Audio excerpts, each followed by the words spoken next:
Assalamualaikum warahmatullahi wabarakatuh. Pada kesempatan ini saya akan menjelaskan mengenai salah satu sifat dari pemrograman berorientasi objek, yaitu polymorphism atau polimorfisme. Polymorphism atau polimorfisme memiliki arti poly adalah banyak, morphism adalah bentuk, artinya adalah banyak bentuk. Dalam pemrograman, polimorfisme dapat diartikan sebagai modul yang memiliki nama sama tetapi memiliki tingkah laku atau behavior yang berbeda. Ada dua jenis dalam polymorphism. Yang pertama adalah static atau compile time polymorphism. Contohnya adalah overloading method. Dan yang kedua adalah dynamic atau runtime polymorphism. Contohnya adalah overriding method. Untuk yang pertama, yaitu overloading. Overloading method adalah membuat dua atau lebih metode dengan nama yang sama dalam satu kelas yang sama sepanjang deklarasi parameternya berbeda. Metode-metode tersebut harus dapat dibedakan antara satu dengan yang lain dalam jumlah dan atau tipe parameternya. Berikut merupakan salah satu contoh kelas diagram dari metode overload. Di sini ada sebuah kelas dengan nama overload sederhana. Kelas ini memiliki metode overload yang mana dapat dilihat dari metode yang memiliki nama sama dengan jumlah parameternya yang berbeda. Di sini ada dua fungsi atau metode yang sama, yaitu hitung aritmatik, yang mana sama-sama memiliki tipe kembalian double. Akan tetapi, kedua metode ini memiliki bentuk parameter yang berbeda, yaitu dari segi jumlahnya. Untuk fungsi yang pertama, jumlah parameternya 1, yaitu X dengan tipe data double. Untuk yang kedua, jumlah parameternya ada 2, yaitu X dengan tipe double dan Y dengan tipe double. Berikut ini adalah implementasi pemrograman dalam Java tentang metode overload sederhana dari kelas diagram sebelumnya. Deklarasi kelasnya sama, kita menggunakan nama yang sama, yaitu overload sederhana. Di dalam overload sederhana, di sini ada dua fungsi yang merupakan fungsi overload, yang mana ciri khasnya dia berada dalam satu kelas yang sama, yaitu overload sederhana, dan memiliki nama yang sama, yaitu hitung aritmatik. Selain itu, memiliki tipe kembalian yang sama, yaitu double. Akan tetapi, ciri khas yang lain, walaupun memiliki nama yang sama dan tipe kembalian yang sama, fungsi overload memiliki bentuk parameter yang berbeda. Untuk contoh yang ini memiliki jumlah parameter yang berbeda. Jadi untuk hitung aritmatik yang pertama, jumlah parameternya hanya 1, yaitu double X. Untuk fungsi yang kedua, jumlah parameternya ada 2, yaitu X dan Y. Untuk fungsi yang pertama digunakan untuk menghitung persamaan, di mana membutuhkan satu nilai input saja, yaitu X. Dan fungsi persamaan itu tersebut adalah X kuadrat ditambah 3X plus 5. Untuk persamaan kedua, di sini digunakan untuk menghitung inputan X dan Y dalam persamaan Y kuadrat ditambah 4X plus 3.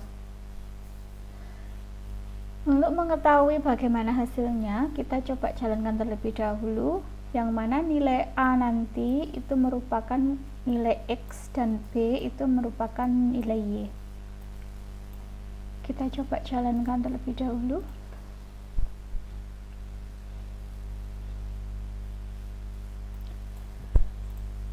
A kita berikan nilai 2 dan B kita berikan nilai 3.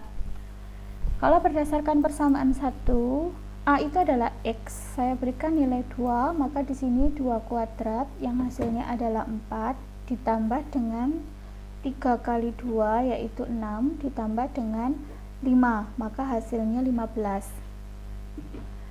Nah, untuk B B saya berikan nilai 3, B itu adalah Y, yang mana X di sini nanti adalah 2. Maka hasilnya adalah Y kuadrat, yaitu 3 kuadrat 9 ditambah dengan 4 kali X, 4 kali 2 yaitu 8 ditambah dengan 3, maka hasilnya 20. Kita coba enter. Nah, maka hasil dari X adalah 15 dan X hasilnya adalah 20. Kemudian contoh berikutnya, ini adalah contoh overload dengan jenis parameter yang berbeda lagi. Di sini saya memiliki sebuah kelas overload. Kelas ini digunakan untuk menghitung luas persegi, luas lingkaran, dan luas persegi panjang. Di kelas ini, untuk mengetahui mana yang dimaksud sebagai fungsi overload adalah memiliki nama yang sama dan tipe kembalian yang sama. Kalau dilihat dalam kelas ini, maka terdapat 3 fungsi sifatnya overload.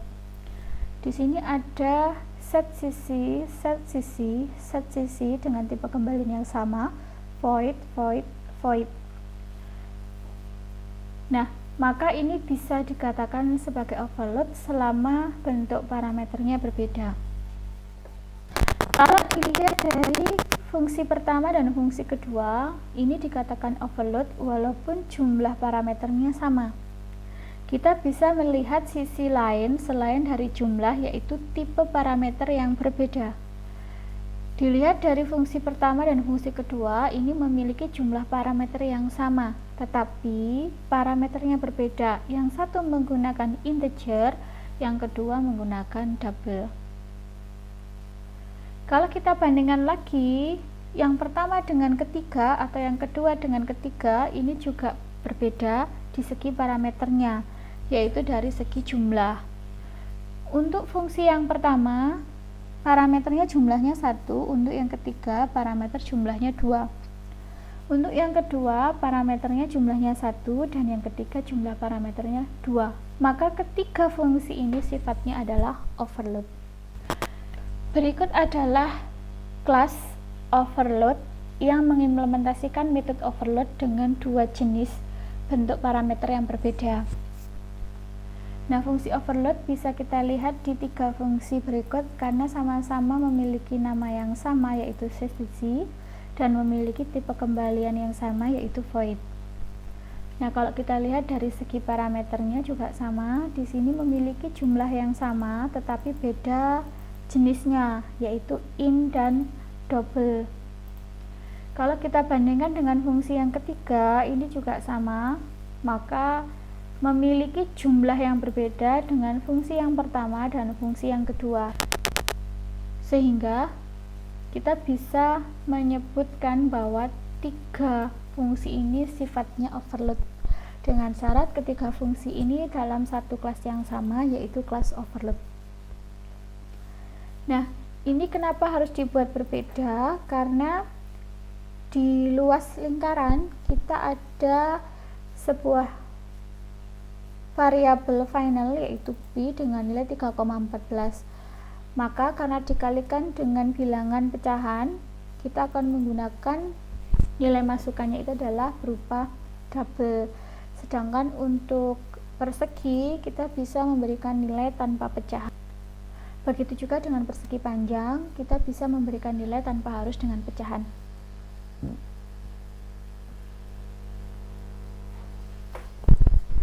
Kemudian 3 fungsi ini yang merupakan fungsi overload kita gunakan untuk men-setting atau memberikan nilai ke sisi, jari-jari, panjang, dan lebar. Apabila nilai sisi, jari-jari, panjang, dan lebar sudah diisi, maka kita bisa menghitung luas persegi panjang, dan luas lingkaran. Kita akan mencoba menjalankan program ini untuk bisa menghitung luas persegi panjang, dan lingkaran. Nah, kita coba memasukkan sisi saya berikan nilai 4, kemudian jari-jari kita berikan nilai 10, panjang kita berikan nilai 8, dan lebarnya adalah 4. Luas persegi itu adalah sisi kali sisi, jadi 4 kali 4 16. Luas lingkaran 10 kali 10 kali 3,14 berarti 314. Karena double maka ada koma di belakang. Kemudian luas persegi panjang itu panjang kali lebar 8 kali 4 yaitu 32.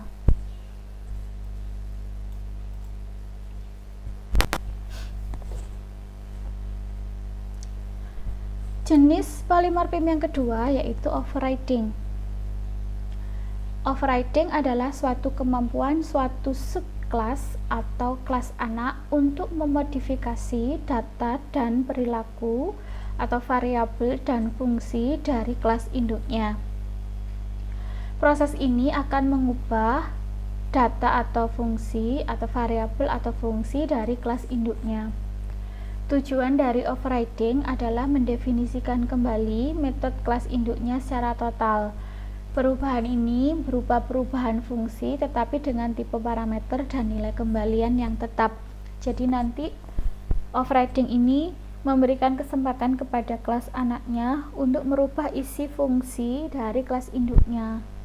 Nah, yang boleh dirubah hanya isinya saja, tidak boleh merubah parameter maupun nilai kembaliannya. Tujuan kedua adalah menambahkan fungsi atau prosedur tertentu pada metode kelas induknya. Kita bisa merubah dari isi kelas induknya atau menambahkan fungsi tertentu di kelas induknya. Overriding hanya bisa dilakukan untuk data yang memiliki modifier public, protected, dan default. Jadi tidak bisa digunakan untuk modifier private karena memang overriding ini hanya bisa dijalankan dalam pewarisan. Jadi dalam kelas yang berbeda tetapi dalam pewarisan. Tidak bisa sembarang kelas bisa mengoverride kelas lain selama bukan pewarisan. Dan tidak bisa juga diimplementasikan dalam satu kelas yang sama. Ini merupakan salah satu contoh overriding. Implementasi overriding itu harus dalam pewarisan. Maka kalau dilihat dalam kelas diagram ini, kita melihat ada sebuah pewarisan. Di sini ada pewarisan, kita bisa melihatnya dari tanda segitiga. Ini merupakan kelas induk dan ini merupakan kelas anak. Maka kalau overriding, fungsinya itu pasti memiliki nama yang sama, parameter yang sama, dan tipe kembalian yang sama. Nah, nanti yang berbeda adalah isi dari fungsi masing-masing. Kalau dari kelas diagram ini, maka anak bisa mengakses induk dan overriding ini adalah sebuah kelas di luar pewarisan, bisa mengakses persamaan anak, juga bisa mengakses persamaan induk.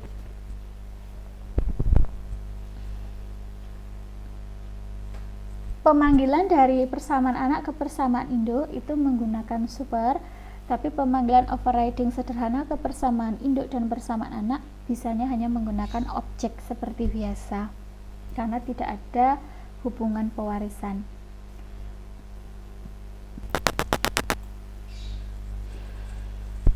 Berikut adalah implementasi dari kelas diagram tersebut. Jadi kita memiliki 3 kelas di sini, ada 3 kelas. Yang pertama kelas persamaan induk, yang kedua adalah persamaan anak yang merupakan anak dari persamaan induk. Kemudian yang terakhir adalah kelas overriding yang mengakses persamaan anak dan mengakses persamaan induk. Nah, kalau ingin ada overriding itu hanya terjadi pada pewarisan, artinya yang ada hubungan induk dan anak, sehingga overriding hanya bisa diimplementasikan di persamaan induk dan persamaan anak. Nah, overriding ini tujuannya adalah untuk memodifikasi fungsi daripada induknya. Maka yang bisa melakukan overriding itu adalah dari segi kelas anaknya. Nah, yang bisa di overriding itu adalah kelas induknya. Untuk bisa mengoverriding, maka kelas anak harus memiliki fungsi yang sama persis dengan induknya.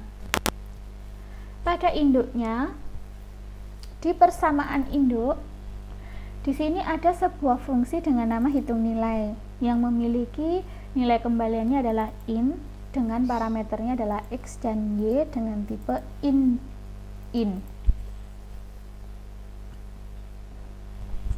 Agar persamaan anak ini bisa melakukan overriding terhadap hitung nilai, maka persamaan anak harus memiliki fungsi yang sama. Jadi fungsi ini harus dimiliki oleh anaknya. Nah, di sini sama-sama int, sama-sama hitung nilai, parameternya juga sama. Nah, kenapa harus di overriding? Overriding itu tujuannya adalah untuk memodifikasi isi daripada fungsi induknya. Jadi yang semula induknya ini adalah persamaannya x kuadrat ditambah y, maka kita bisa merubah rumus atau isi daripada hitung nilai ini di posisi anaknya. Jadi yang awalnya x kuadrat plus y, saya override dengan x kuadrat min y. Ketika yang dijalankan itu adalah persamaan anaknya, maka yang digunakan fungsinya bukan lagi x kuadrat plus y, tapi yang dipakai adalah x kuadrat min y. Kedua fungsi ini akan dipanggil oleh overriding sederhana. Karena dua fungsi ini berada di dalam kelas yang berbeda, maka kita harus membuat objek yang berbeda. I itu untuk objek persamaan induk, A untuk objek persamaan anak. Kemudian kita coba masukkan nilai yang X yang sama, Y-nya juga sama. Kemudian kita akan memasukkan nilai X dan nilai Y untuk diproses dihitung nilai dari persamaan induk maupun hitung nilai di persamaan anak. Nah, apabila suatu fungsi dalam anak itu melakukan overriding ke induknya, maka akan muncul add override. Di sini akan muncul simbol hijau, kalau di hover akan muncul override method from video, persamaan induk. Artinya, fungsi ini melakukan overriding terhadap sebuah fungsi yang ada di persamaan induk. Kita akan mencoba menjalankan program tersebut. Kita akan memberikan nilai X-nya adalah 4 dan Y-nya adalah 2.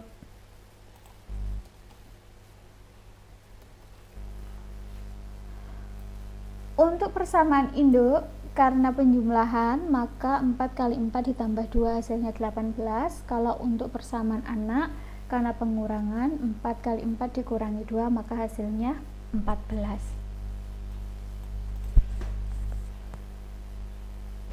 Kita masuk ke contoh berikutnya. Nah, di sini ada 4 kelas. Kelas yang pertama adalah kelas pelanggan.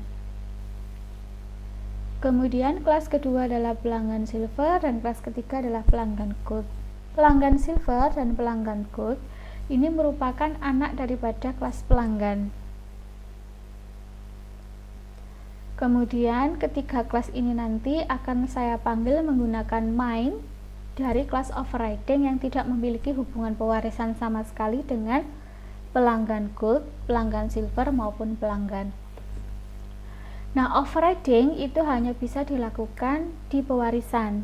Jadi yang bisa di overriding adalah fungsi dari induknya untuk ditindik atau di override oleh anak-anaknya. Sehingga kalau kita lihat di sini ada sebuah fungsi get potongan harga total belanja, maka harus dimiliki juga oleh anaknya supaya bisa di overriding.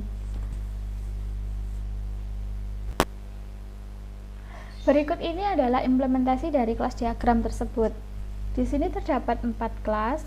Kelas yang pertama adalah kelas pelanggan, ini merupakan kelas induk. Kelas yang kedua adalah pelanggan silver, kelas ketiga adalah pelanggan gold. Pelanggan silver dan pelanggan gold itu merupakan anak atau kelas anak atau subkelas dari kelas pelanggan. Kemudian di sini ada kelas overriding yang mana nanti akan memanggil ketiga kelas tersebut. Nah, overriding itu implementasinya hanya di pewarisan dan yang boleh di overriding adalah fungsi dari kelas induk. Diketahui bahwa kelas induk di sini memiliki fungsi get potongan harga. Maka jika ingin fungsi yang ada di dalam kelas pelanggan ini di overriding, fungsi ini harus ditulis kembali sama persis di kedua anaknya.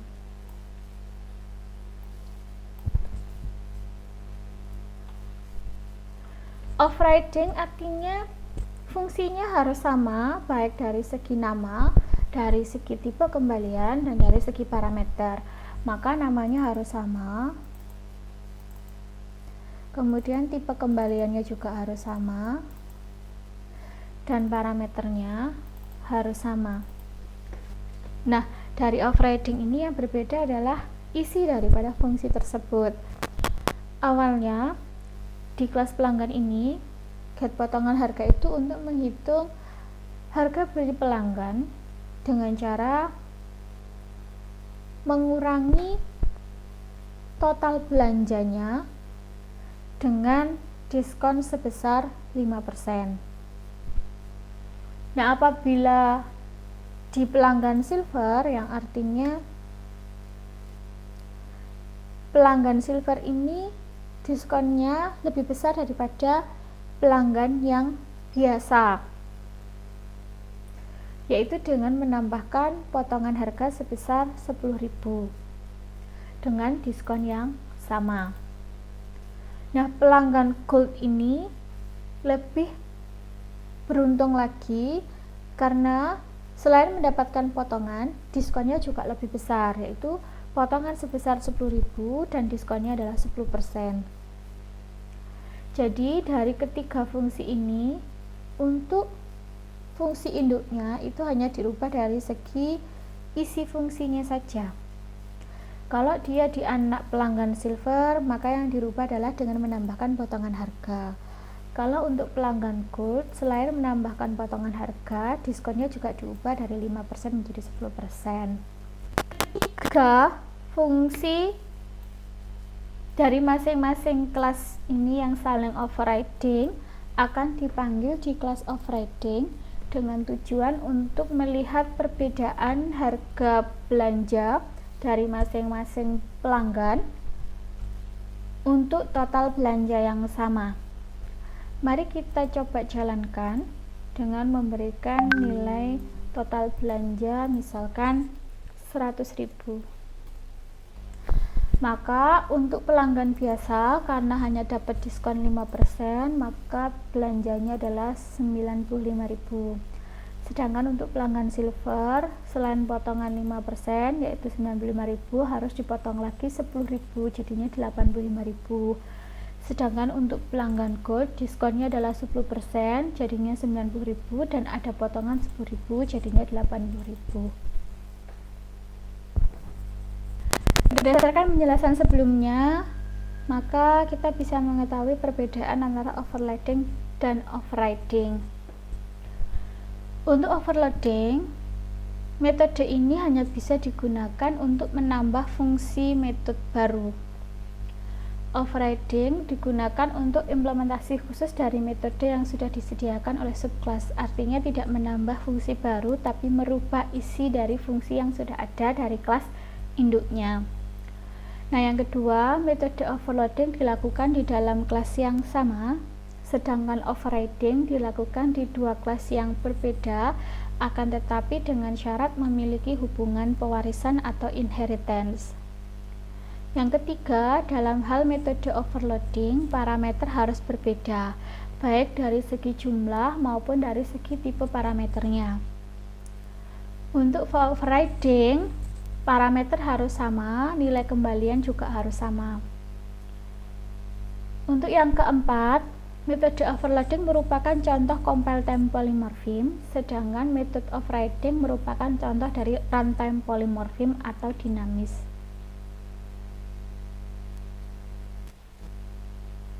Kalau sebelumnya saya hanya menjadikan contoh yang terpisah, contoh tentang overloading dan contoh untuk overriding. Nah, untuk saat ini saya akan menjelaskan gabungan dari keduanya, overriding maupun overload dalam satu program. Nah, keberadaan yang bersamaan antara overload dan overriding itu kita sebut sebagai polymorphism. Nah, berikut ini adalah contoh polymorphism yang menerapkan overriding maupun overloading. Kalau dilihat dari sini, di sini terdapat hubungan pewarisan. Maka kita bisa mengimplementasikan overriding, karena overriding hanya bisa digunakan di hubungan pewarisan. Ini adalah kelas induk dan ini adalah kelas anak.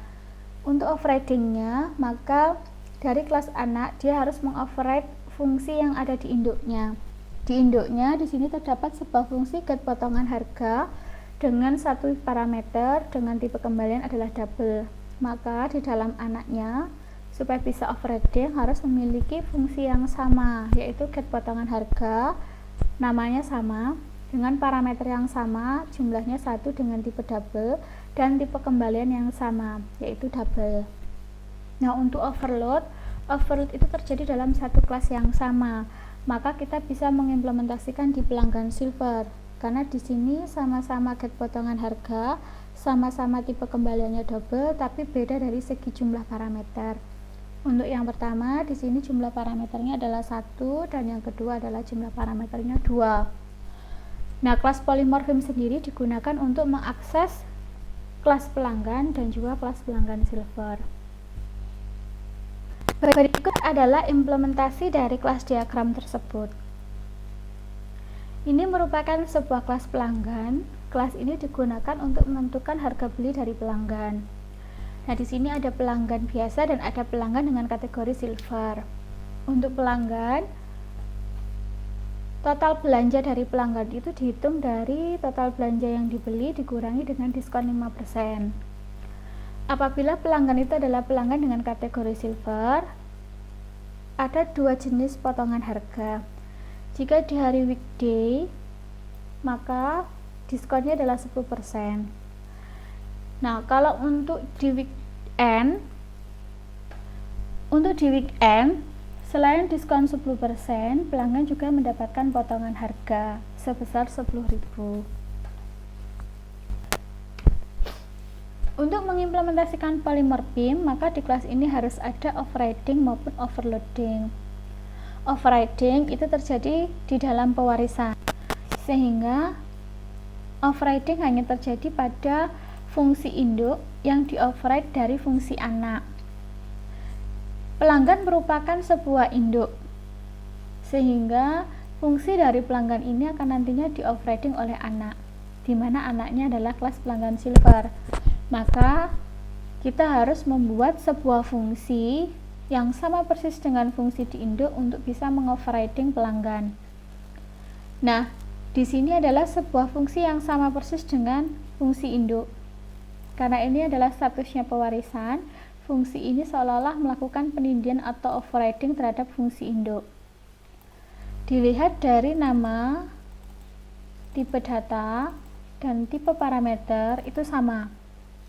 Yang berbeda dari overriding itu hanyalah isi daripada fungsinya. Jadi kalau di sini hanya dipotong 5%, kalau di sini dipotong 10%.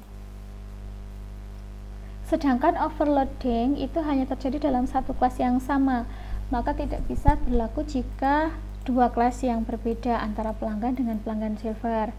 Nah, di sini kita lihat, kita bisa memasukkannya ke dalam satu kelas yang sama, yaitu di pelanggan silver.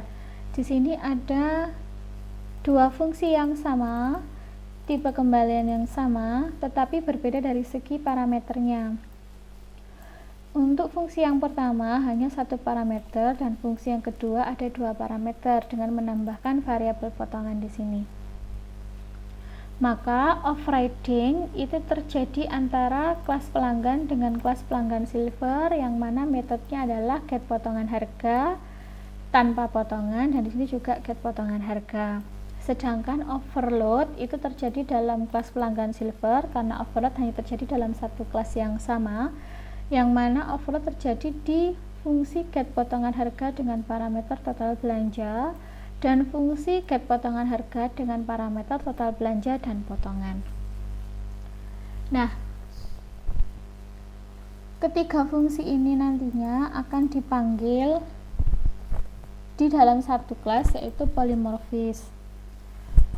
Kelas ini akan memanggil masing-masing fungsi untuk mengetahui berapa total belanja dari masing-masing pelanggan, apabila itu pelanggan biasa atau pelanggan silver dalam hari weekday dan pelanggan silver di saat weekend.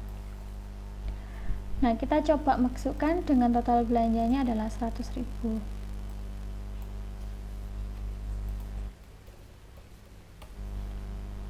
Untuk total belanja pelanggan biasa karena hanya diskon 5% maka 95.000, dan untuk total belanja dengan pelanggan silver di weekday karena dapat potongan 10% jadinya 90.000, dan untuk total belanja pelanggan silver di weekend selain diskon 10.000 dan juga potongan 10.000 maka hasilnya adalah 80.000. Demikian materi yang bisa saya sampaikan. Terima kasih. Wassalamualaikum warahmatullahi wabarakatuh.